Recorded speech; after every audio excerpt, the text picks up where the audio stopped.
On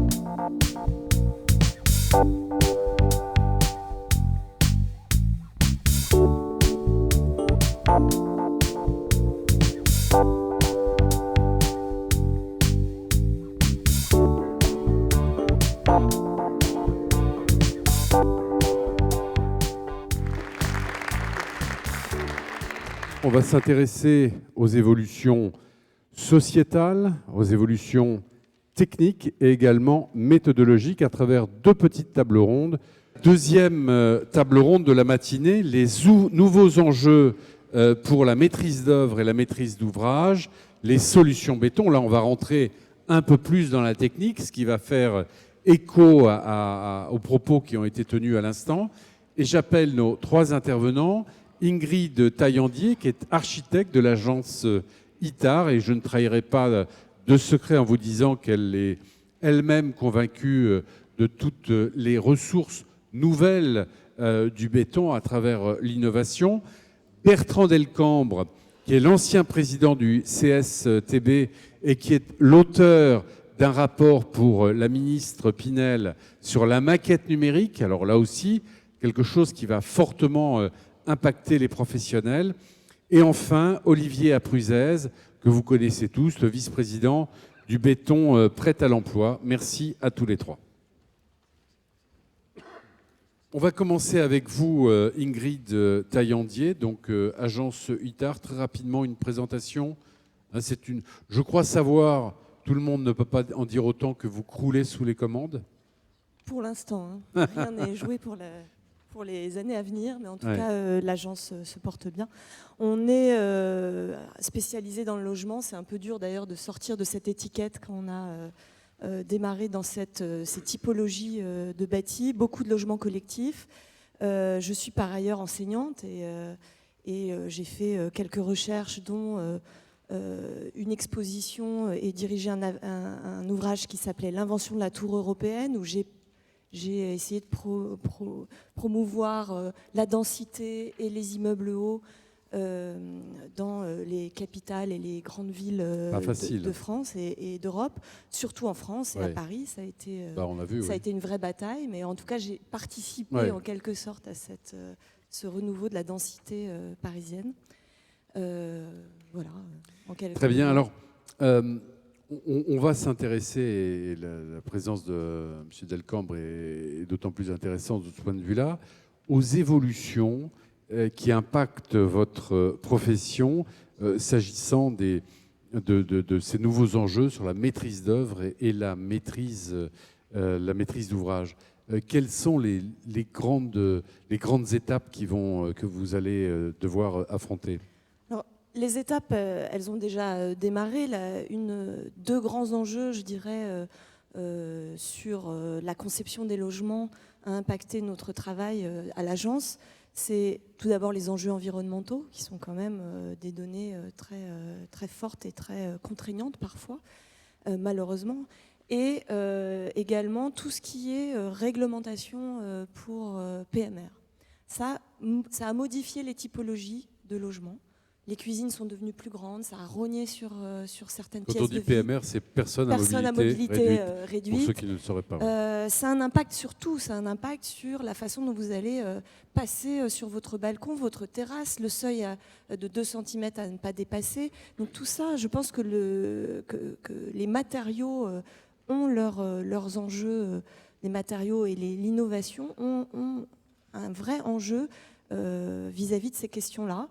Les enjeux environnementaux, pour reparler des évolutions sociétales, je pense que prôner la maison individuelle est un leurre pour beaucoup de Français de classe moyenne, parce que ça veut dire que les transports individuels motorisés utilisant de l'essence sont promus. Or, il faut plutôt favoriser les transports en commun. Ça veut dire que nos campagnes sont mitées, que le foncier est réellement perdu par toutes ces maisons individuelles qui mitent les campagnes. Donc je pense qu'il faut revenir à une certaine densité, il faut revenir pas forcément à du logement collectif à tout prix, mais à des maisons individuelles en bande, à du logement intermédiaire où chacun à sa porte d'entrée, son escalier. Et pour ce qui est du logement collectif... Avec la difficulté, néanmoins, c'est un autre débat, mais la difficulté, néanmoins, de l'acceptation. Moi, je connais bien la ville de Toulouse, où je vis. Dès qu'il y a un promoteur qui cherche à prendre un petit peu de hauteur, il y a une association de riverains qui se constitue et ça devient très compliqué.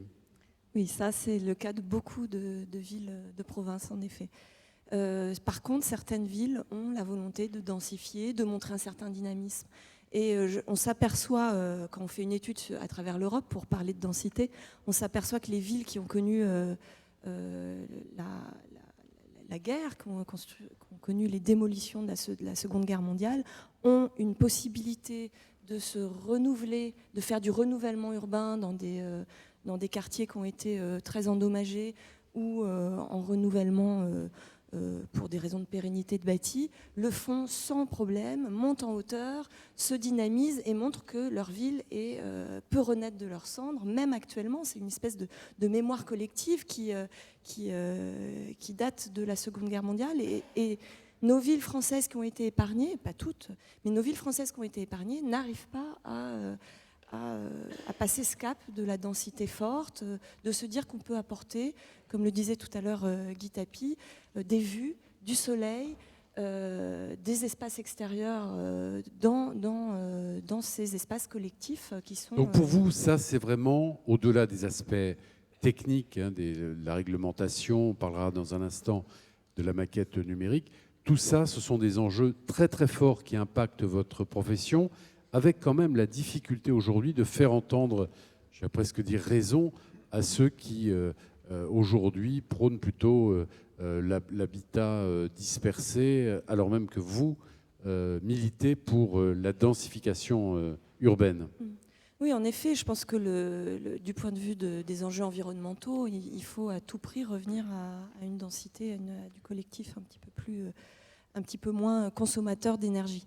Et pour revenir sur les évolutions du logement, on sent que l'architecture contemporaine vit un renouveau, un vrai intérêt croissant de la part de la population dans toutes les couches sociales. On le voit grâce aux revues, on le voit à travers les émissions de télévision, à travers les documentaires. Donc ça, il faut absolument en tirer parti. Il faut prôner le confort, un certain esthétisme pour améliorer les qualités de vie. Et c'est vrai que le désavantage d'habiter dans le collectif peut être tout à fait atténué si on a des espaces de vie généreux. Oui, enfin, l'exemple de Boulogne est tout à fait, si on offre tout à fait significatif. Des toitures terrasses avec des jardins collectifs où on peut cultiver son potager.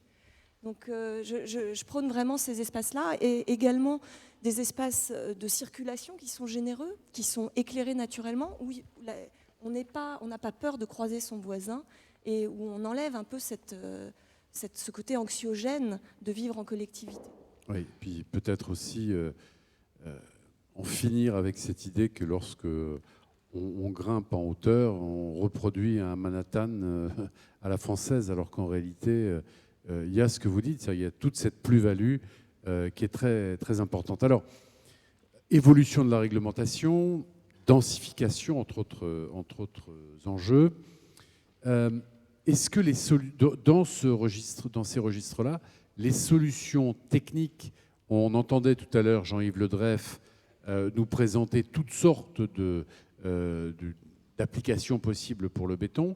Est-ce que le béton demeure le matériau de prédilection pour répondre à ces enjeux ?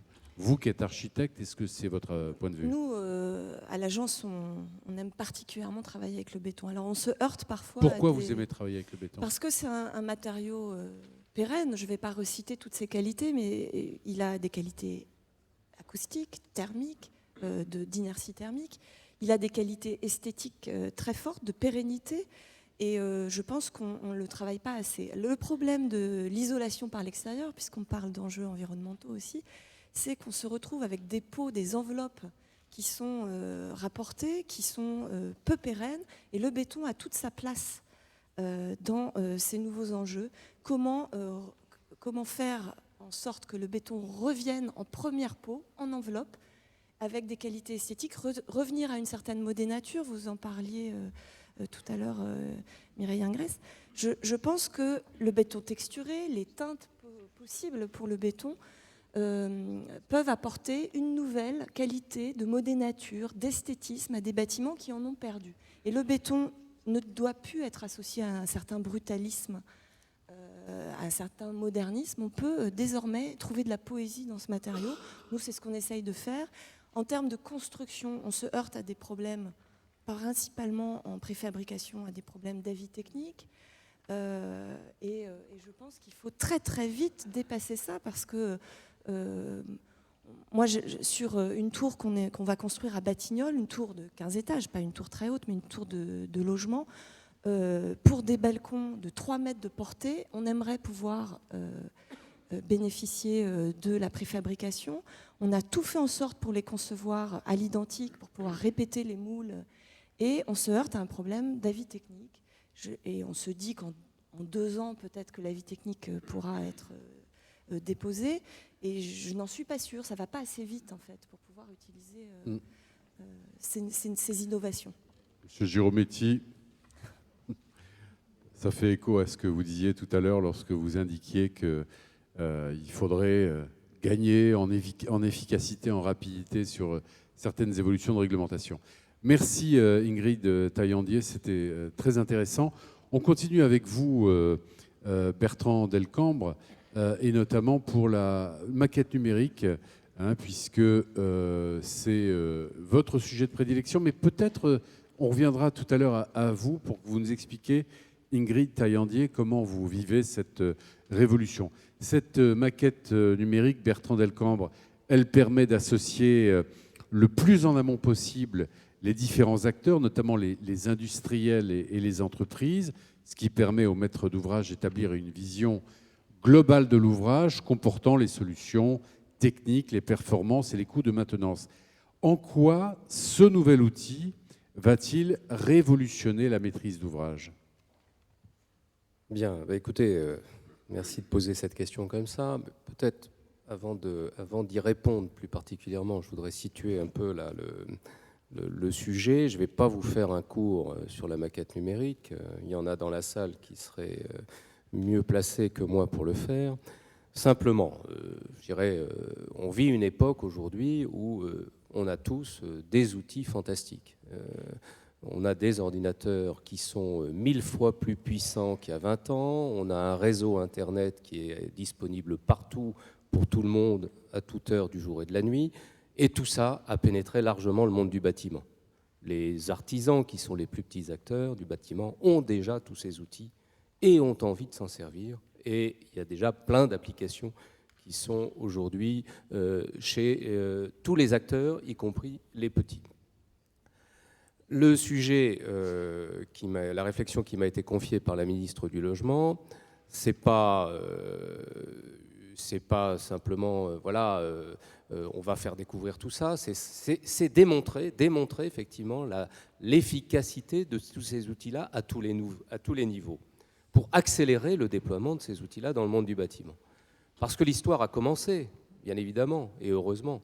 On a en France des grands champions du monde de la construction, des majors, comme on dit, des grands cabinets d'ingénierie internationaux et des grands cabinets d'architectes connus dans le monde entier pour leur excellence. Et ces structures-là ont déjà un savoir-faire époustouflant en la matière.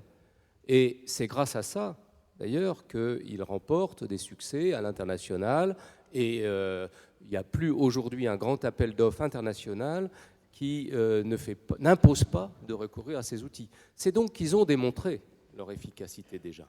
Et tous les gens que j'ai pu rencontrer dans ces derniers mois, dans le cadre de la mission de la ministre, et qui ont commencé à s'y mettre en suivant dans le sillage de ceux que je viens de nommer, ont rapidement démontré, se sont rapidement convaincus et rapidement démontré à leurs maîtres d'ouvrage, à leurs partenaires, que ces outils-là font gagner du temps, font gagner de la précision, font gagner de l'argent.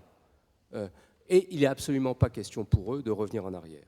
Donc la question, c'est comment accélérer ce mouvement, le généraliser. Parce qu'effectivement, la France n'est pas composée que de majors et que de gens qui ont beaucoup de moyens. La France a un tissu de bâtiments composé de tas de petits acteurs. 98% des entreprises du monde du bâtiment ont moins de 20 salariés. Oui, mais Bertrand Delcambre, Voilà. Ces petites structures, autant quand on entend Ingrid Taillandier et puis de grandes structures, on se dit qu'il n'y a pas de souci, elles pourront maîtriser cet outil, mais quid de ces petites structures qui constituent quand même l'essentiel des entreprises du bâtiment? Alors l'enjeu est précisément là. Comment on va les embarquer, Alors j'ai commencé par dire, heureusement, ils sont informatisés. Il n'y a plus de soucis. Et même chez les artisans du bâtiment, aujourd'hui, on trouve des tablettes et on trouve des applicatifs déjà utilisés au quotidien. Et déjà l'envie d'emmener tout ça sur le chantier. Alors le problème, c'est effectivement qu'on a une population, comme j'ai dit, de petits acteurs qui n'ont pas beaucoup de moyens pour investir, pour passer le cap, parce qu'effectivement, une maquette numérique, ça demande des outils un peu plus puissants, donc il faut acheter des équipements qui coûtent un peu cher, et il faut se former surtout. On a des acteurs qui n'ont pas été aujourd'hui préparés à fonctionner avec une maquette numérique. Une maquette numérique, ce n'est pas seulement un outil, c'est aussi une démarche, c'est travailler ensemble entre le maître d'ouvrage, le maître d'œuvre, toute l'ingénierie, l'entreprise, l'industriel, sur le projet de bâtiment. Un projet en 3D, la maquette numérique, c'est du 3D, donc il faut apprendre cette démarche nouvelle, cette démarche de collaboration avec tout le monde, donc c'est tous ensemble, au lieu de travailler chacun dans son coin, comme on fait jusqu'à présent, et notamment au niveau de ces petits acteurs. Mais il y a heureusement déjà des gens qui montrent la voie. Et il y a des agences d'architecture, des petites agences, qui sur des petits projets, et depuis déjà un certain temps, ont démontré que c'était pertinent et possible. Donc il faut amplifier ce phénomène. On va les y emmener en démontrant que c'est possible, en analysant les retours d'expérience, en communiquant, en battant un peu la campagne pour donner envie au plus grand nombre. Alors, on va revenir à vous tout à l'heure, Bertrand Delcambre. Un témoignage, ou plutôt un double témoignage avec vous, Ingrid Taillandier. Qu'est-ce que la maquette numérique vous apporte à vous en tant qu'architecte? Et deuxièmement, ces petites entreprises dont parlait Bertrand Delcambre, même si peut-être vous travaillez avec des grosses structures, mais vous travaillez, j'imagine, aussi avec des petites structures. Est-ce que vous les sentez en capacité de maîtriser ces outils dont Bertrand Delcambre vient de nous parler? C'est vrai que dans la construction et dans les entreprises de BTP, on a quand même des entreprises qui travaillent de façon très artisanale encore, et on a beaucoup de mal, même pour envoyer un mail, à obtenir des informations en temps et en heure. Donc je pense qu'elles ont toutes conscience qu'il faut qu'elles se modernisent. Et pour tout ce qui est suivi de chantier, en effet, les maquettes 3D ou les tablettes sont devenues quelque chose de plus en plus courant. D'accord, y compris chez les petits. Pas tout à fait la maquette 3D, mais certains, chez certains artisans, par exemple, très étonnamment en menuiserie, on travaille en maquette 3D sur certains projets. Pour ce qui est de la maquette 3D au sein de l'agence, donc oui. On a 2 projets qui sont développés en ce moment avec Revit. Et la première constatation, mais c'est peut-être un problème de mauvaises habitudes, c'est qu'on a du mal à concevoir avec. Parce que c'est presque trop précis. Donc il faut passer par une étape intermédiaire. Par contre, une fois qu'on a tous les éléments en place, les détails de menuiserie, de structure, tout va très vite et on gagne du temps. Et c'est vrai que le temps, pour tous, c'est de l'argent. Et on gagne du temps sur les phases de conception en détail, de relations avec les bureaux d'études et éventuellement d'adaptation sur le chantier, parce que les aléas en termes de temps pour nous, agences d'architecture, principalement, c'est sur le chantier. Comment reprendre des erreurs, comment s'adapter à des évolutions qu'on n'avait pas anticipées. Bertrand Delcambre, comment les solutions béton vont pouvoir être compatibles avec les maquettes numériques? Alors, je vais dire globalement, il y a un gros enjeu de progrès pour les industriels avec la maquette numérique. Voilà.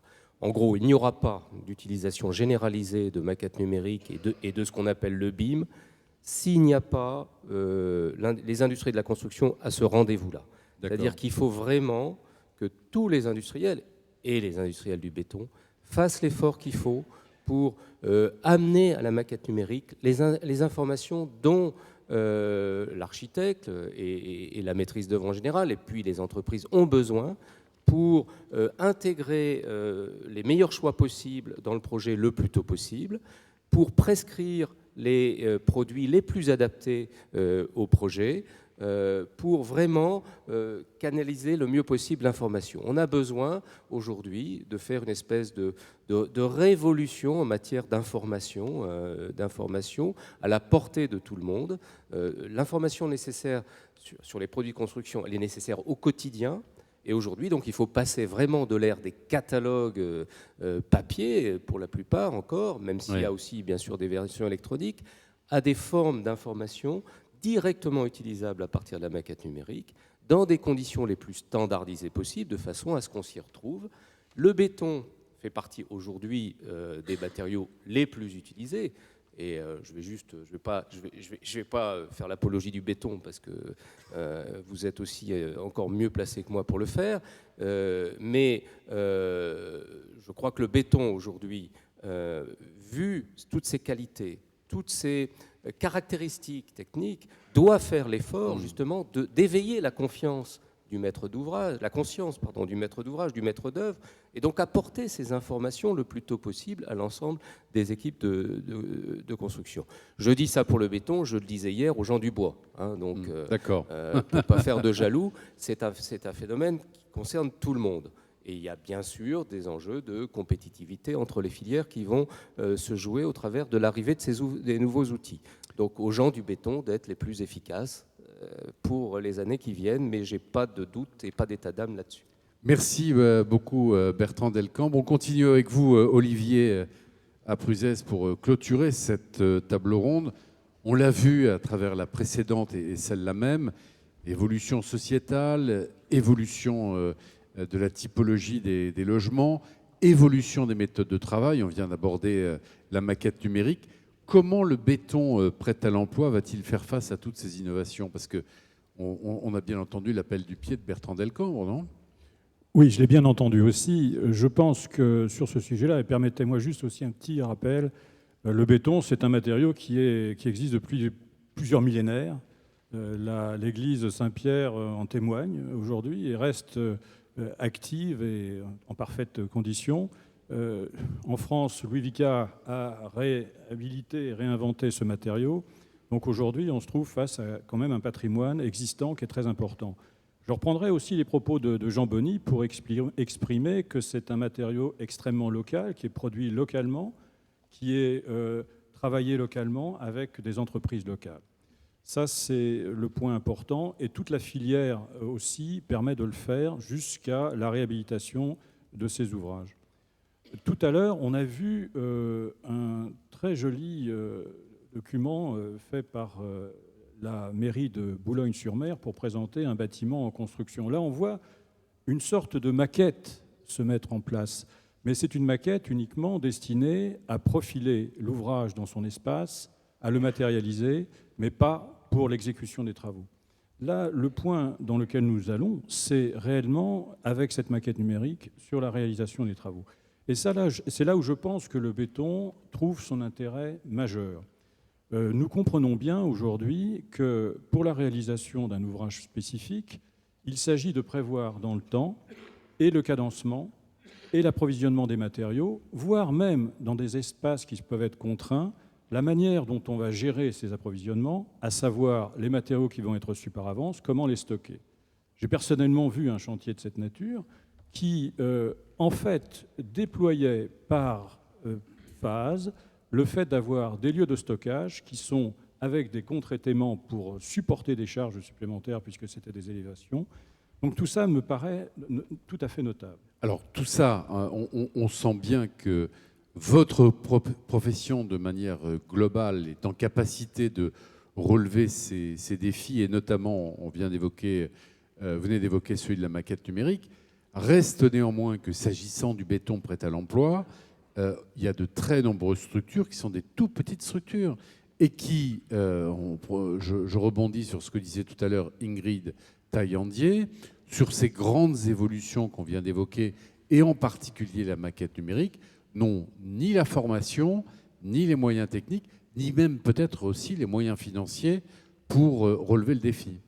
Oui, alors aujourd'hui, c'est vrai que peut-être l'attention des plus petites entreprises est davantage attirée par leur survie que par le fait d'aller dans cette direction. Mais je partage le point, c'est-à-dire quand il y a des innovations qui sont importantes, là, il ne s'agit pas de savoir à quel moment on prend le train. Le train, il faut le prendre maintenant. Et ça, c'est quelque chose que je crois que les fédérations ont parfaitement compris, en particulier la CAPEB et l'UMGO, avec lesquels nous sommes relativement proches et avec lesquels nous échangeons justement sur ces sujets-là. Je rejoins aussi le propos de M. Delcambre sur le fait qu'il faut que notre profession, en tant que FIB ou SNBPE, puisse proposer en fait les informations nécessaires pour la prise en compte de ces éléments dans les parties d'ouvrage. J'aurais juste deux observations complémentaires à apporter. On parle souvent de ville en hauteur. Moi, je dis aussi que le béton se prête fort bien à la ville souterraine. C'est-à-dire qu'aujourd'hui, si on ne sait plus construire en surface, on sait construire en dessous.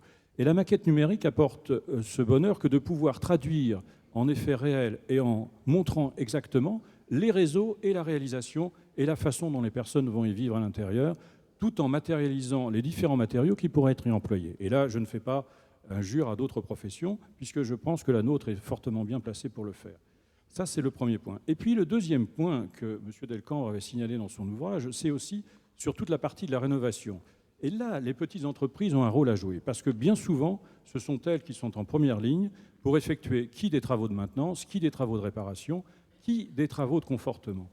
Et la mise en lumière avec des scans tels que ça pouvait être exposé de ces maquettes qui permettent ensuite d'opérer les confortements, me semble, naturellement les grandes entreprises sont intéressées, mais aussi à destination de toutes les petites entreprises qui, elles, ont des spécialités à faire valoir. Donc il y a vraiment un travail, je dirais, de démocratisation, peut-être que le terme est un peu excessif, mais de démocratisation de la maquette numérique, dont on voit bien, à travers ce que vient de dire M. Apruzès, que ça peut vraiment être un outil extrêmement bénéfique pour les entreprises en termes de confort de travail, en termes de visibilité de la mission à accomplir, et puis peut-être aussi pour les aider à les faire grandir.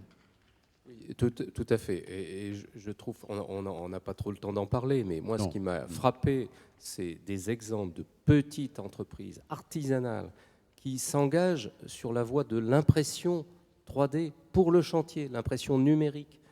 J'en ai vu une il y a quelques jours qui a investi 5-6 000 euros. Bon, c'est pas des sommes délirantes, et qui, avec ça, est en train de réfléchir en couplant cette impression numérique avec un travail de bureau, donc qu'on peut qualifier aussi de maquette numérique quelque part, préparer des interventions directes sur le terrain pour économiser de la matière et économiser du temps. Ça arrive et ça va se généraliser très vite sur les chantiers parce qu'il y a des petites structures déjà qui s'y mettent. Merci. On a, je crois, le temps de prendre une ou deux questions, pas plus. Alors on va prendre une question au fond de la salle, une seule, une fois, deux fois, trois fois. Allez, deux, trois. Trois questions. Alors on commence par le troisième rang, le monsieur à lunettes qui ressemble un peu à Michel Sapin. C'est pas vous, non ? Non, c'est vous, là. Oui. Oui. Michel Sapin qui aurait une pilosité. Voilà. Oui, bonjour, Pierre Mette, président de l'Intec. Je pense qu'aujourd'hui, pour nos petits entrepreneurs, ce qu'ils ont besoin déjà, c'est de pouvoir voir cette maquette. Et là, il n'y a pas besoin d'investissement, il n'y a pas besoin d'avoir de logiciel. Et je dis toujours qu'un dessin vaut mieux qu'un long discours. Et là, c'est plus qu'un dessin. Et déjà avec ça, on pourra faire beaucoup avancer les choses. Merci, je pense qu'on est d'accord avec ce propos, monsieur. On continue, deuxième question. Le monsieur qui ressemble, lui, on pourrait dire, peut-être à cet acteur américain, la Brosnan, là. Voilà, c'est un peu... Josh Brolin, voilà. Enfin, de loin, hein, de près, je ne sais pas. Ça commence mieux déjà. Ah non, c'est pas vous, non, je pensais au monsieur derrière. Vous, j'ai pas encore... Bien, Lorenzo Diaz, je suis directeur de l'école d'architecture de Nancy. Alors, je voulais poser une question, qui touche un peu la question des démonstrateurs. Parce qu'on a beaucoup parlé de voir, de comprendre, de toucher, de dimensionner. Quand on est sur le logement, on est sur un espace finalement assez intime, assez, assez intime. Quelles pourraient être pour nous, collectivement, les pistes pour construire des démonstrateurs, peut-être plus de démonstrateurs qui permettraient à la population, je m'adresse aux architectes, mais je m'adresse aussi aux entrepreneurs, un moment pouvoir tester des dimensions, pouvoir tester ce que veut dire 3 mètres, ce que veut dire 4 mètres, ce que veut dire une cuisine, comme vous l'avez expliqué, mais ce que veut dire aussi un matériau, ce que veut dire un interfaçage entre plusieurs matériaux. Je crois que si on veut avancer aujourd'hui à l'ère des Fab Labs et de toutes ces choses-là, on ne peut plus raisonner avec un seul équipement démonstrateur qui serait, je prends l'exemple des ateliers de l'île d'Abo, mais qu'il faut, à mon avis, au contraire, multiplier les démonstrateurs. Ce sera la seule manière d'entraîner la population sur ces mutations. Bien. Qui veut répondre? Alors juste pour vous informer, parce que c'est quand même très sympa et ça fait plaisir, parce qu'on dit toujours que les élus sont difficilement mobilisables. Frédéric Cuvillier, le maire de Boulogne-sur-Mer, était dans le quartier, il a vu de la lumière et il va venir nous dire quelques mots. On continue néanmoins avec peut-être ou Bertrand Delcambre ou Ingrid Taillandier pour répondre à cette question d'un de vos collègues. C'est pour vous, oui. Oui. En tant qu'enseignante, on cherche beaucoup à faire des projets en échelle 1. Donc en effet, on est allé à l'île d'Abo avec l'École nationale de Versailles.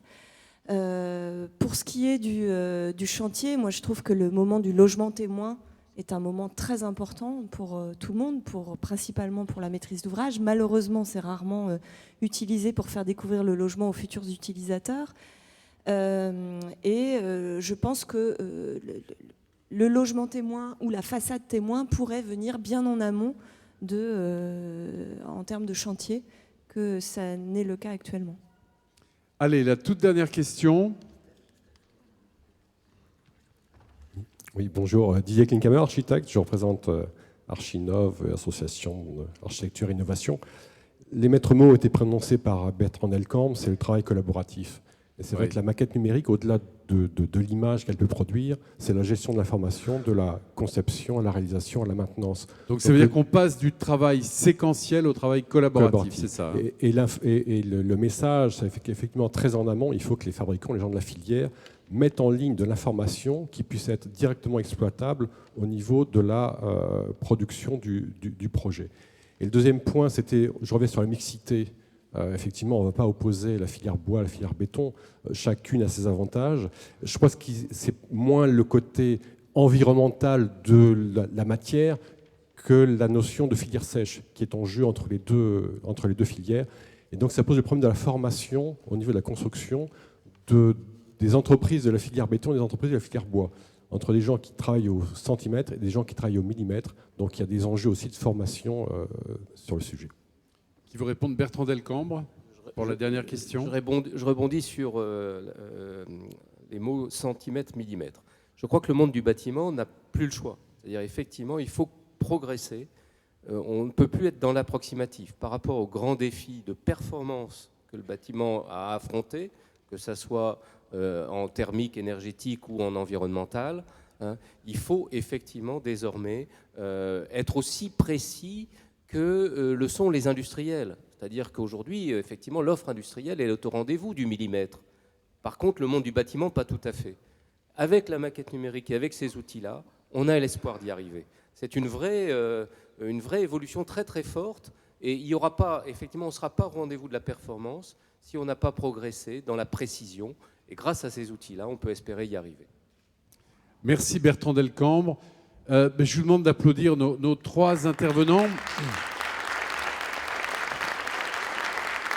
Et là encore, s'il fallait retenir quelques idées maîtresses, la première, c'est que c'est une véritable révolution qui va impacter tous les acteurs de la construction, que cette révolution, elle devra, je reprends l'expression de Bertrand Delcambre, embarquer les plus petites structures qui, aujourd'hui, et c'est un véritable défi pour elles, n'ont ni les moyens techniques, ni parfois la ressource, en tout cas pas encore, pour être au niveau d'exigence de ces nouvelles méthodes, s'agissant notamment de la maquette numérique.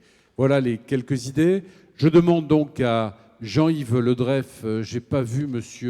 Cuvillier pour l'instant, mais je demande, il est là ? Ah, oh, d'accord, Frédéric Cuvillier. Vous viendrez nous dire un petit mot de conclusion. Sachez qu'on a beaucoup parlé de Boulogne. On a beaucoup parlé de Boulogne. Venez avec nous, sous vos applaudissements, s'il vous plaît.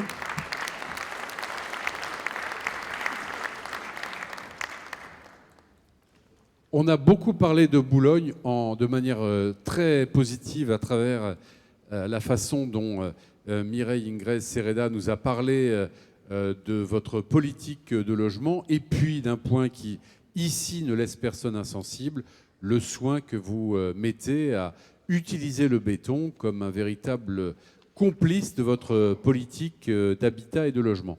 Je vais demander peut-être à Jean-Yves Le Dreyff de conclure. Et puis, peut-être comme vous voulez. Frédéric Cuvillier. Bien, merci de me donner la parole après avoir été très honorablement et parfaitement représenté par Mireille Ingrez, qui a été d'ailleurs maire durant ma période au gouvernement. C'est vrai que nous avons sur cette ville, qui est une ville extrêmement dense, un travail qui est un travail de reconstruction de la ville sur elle-même. Une ville qui fait appel à toutes les innovations. Et le béton fait partie de ces enjeux de modernité aussi, et également de cette nécessaire innovation. Et lorsque nous sommes dans une période où le bâtiment a besoin non seulement de beaucoup de mobilisation et d'innovation, alors il est important que nous puissions, puisque les chiffres sont tombés pour l'année 2014, relever l'année 2015 comme étant une année de défi.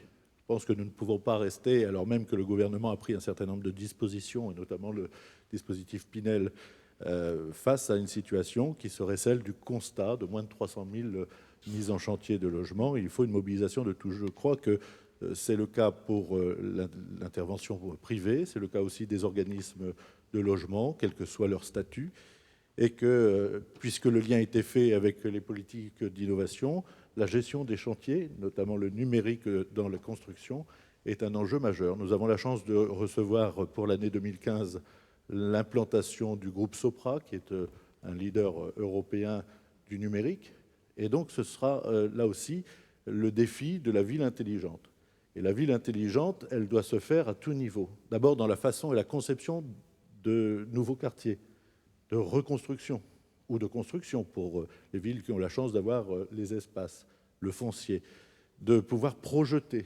Et je pense que là, le choc des simplifications voulu par le président de la République doit trouver toute sa mesure. D'abord dans les procédures, mais aussi dans ce que votre industrie peut permettre en innovation.